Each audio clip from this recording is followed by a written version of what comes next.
making a video about a corset that I made, and it is now officially finished. The only thing really left to do is figure out what type of lacing I want to use for this. Laced onto the dress form. Hi, I'm Morgan, and I finished sewing this red cotton velveteen corset. And this is based off of Simplicity 8233, in case you wanted to make something similar, though I did deviate significantly from the instructions. But yeah, this has been quite, this project took quite a long time and quite a variety of different skills to do this. And I would say I learned quite a lot of new things along the way. Like, for instance, these decorative, I'm not really sure how visible or how close these are to the camera, but I did some decorative stitching, like here, here, here, that's called, I believe it's called flossing, and it's when you do decorative stitches over boning, over your boning in order to help keep it in place inside of your boning channels. And I was that was a lot of fun, and I hadn't done that particular, I haven't ever flossed a corset before.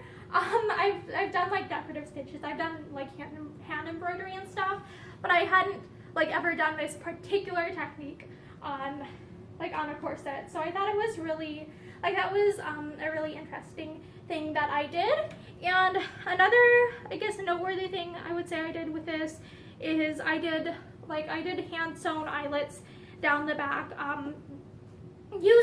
properly using an awl this time, instead of trying to cut out the little eyelets with scissors, which I've done on previous attempts at corsets. And let me tell you, using the awl gets them looking a lot more rounded and really uniform compared to previous times that I've tried to do eyelets and used scissors to cut the hole.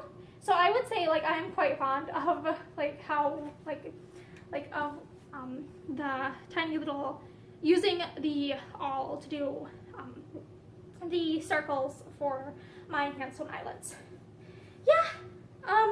I don't know if this is what I'm permanently going to use for the stitching. Right now it's being held together with I used a buttonhole thread to lace it up, and that's technically probably not going to be the long-term solution. But yeah, and I'm going to show you all the way around. I'm going to twirl this around a couple more times. I have this displayed on, I guess, a mannequin thing. I don't have a proper I think chemise at the moment, so I'm using a nightgown to display it on.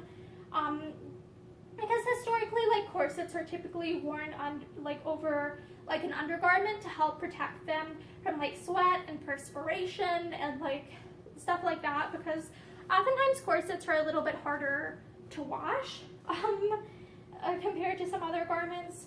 So they're typically worn over other stuff.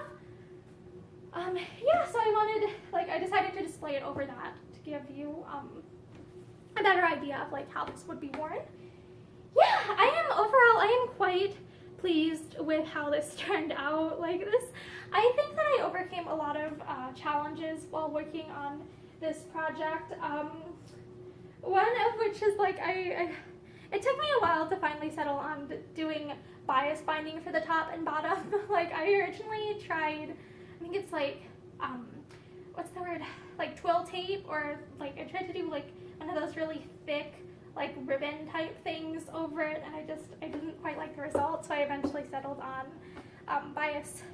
doing my own bias out of the lining fabric for it. So yeah, this is the finished red velveteen corset.